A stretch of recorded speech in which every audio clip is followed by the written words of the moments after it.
हाय dear student, magnet institute के इस YouTube channel पर आप सभी का बहुत बहुत स्वागत है।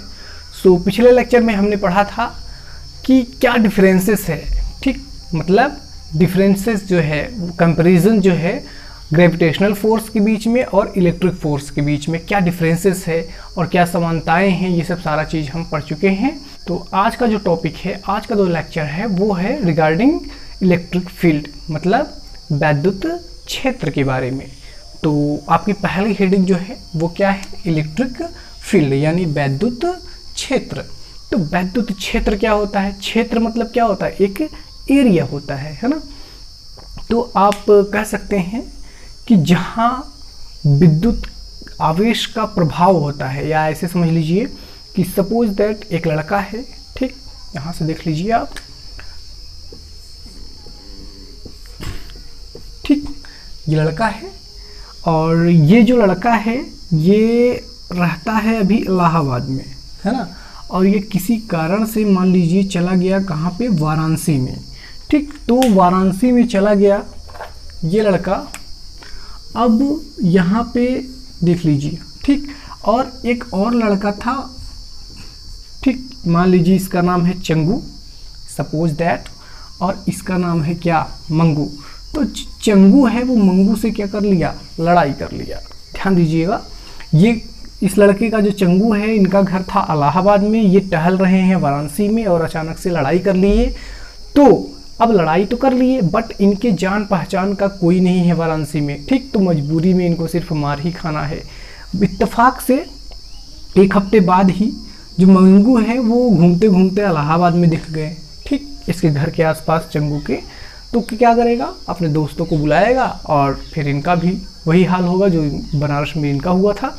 तो कुल मिला के मतलब कि इनका प्रभाव कहाँ है, चंगू का कहाँ प्रभाव था, इलाहाबाद में, मंगू का कहाँ प्रभाव था, वाराणसी में। क्यों?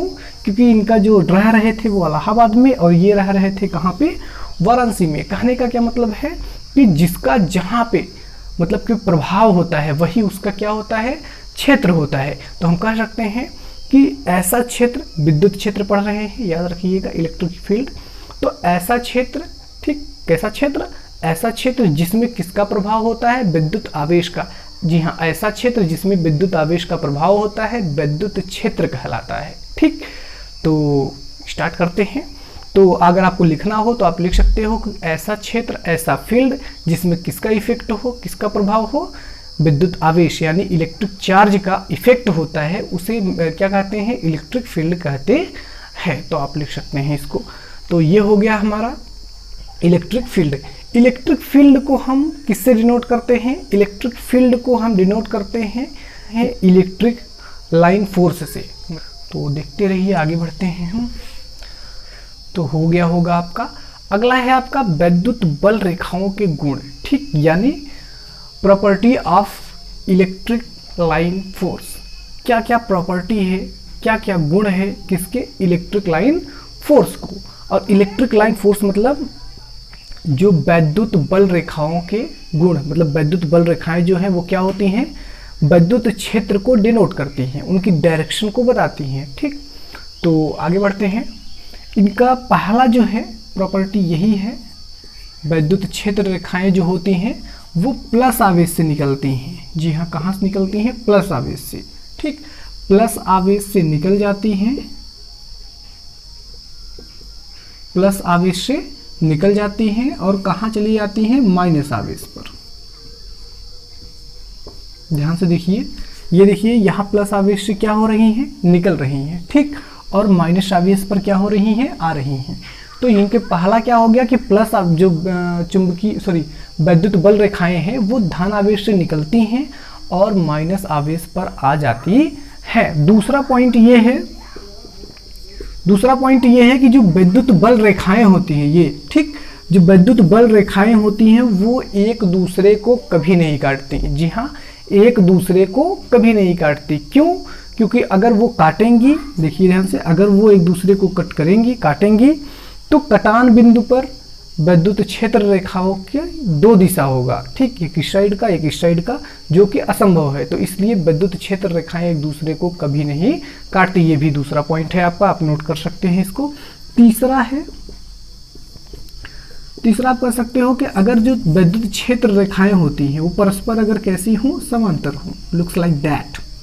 अगर वैद्युत क्षेत्र रेखाएं कैसी हैं, परस्पर समांतर हैं, तो क्या होता है, तो एक समान वैद्युत क्षेत्र उत्पन्न होता है। तो ये भी आपका क्या है, तीनों पॉइंट है जिसको आप नोट कर सकते हैं। इसके बाद हम आगे बढ़ते हैं। तो आगे बढ़ते हैं, आप नोट कर लीजिएगा।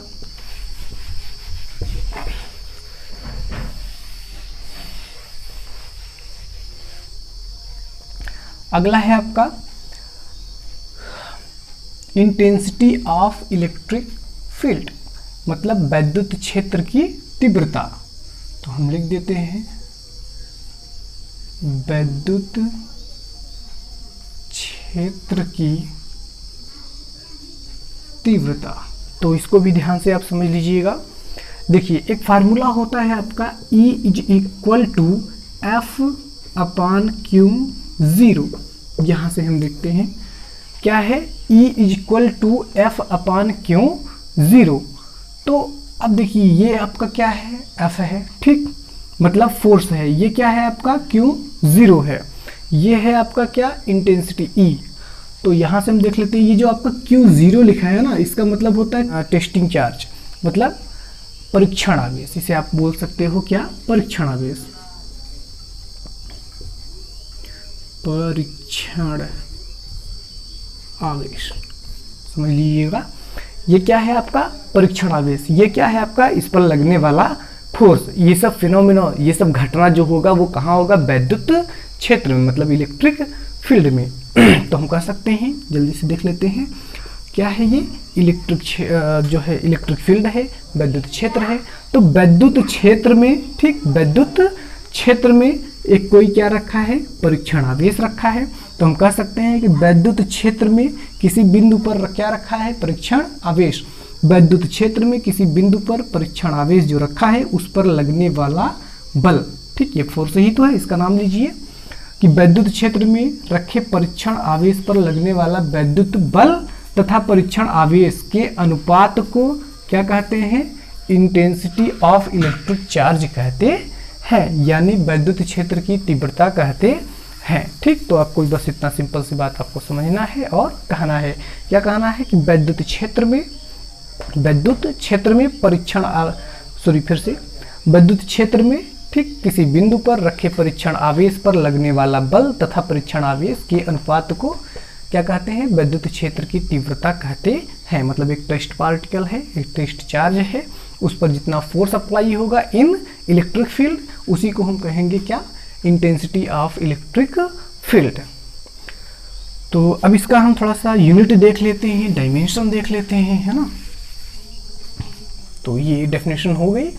अब इसका यूनिट देखिए जरा, यूनिट थोड़ा जल्दी देखिए यार।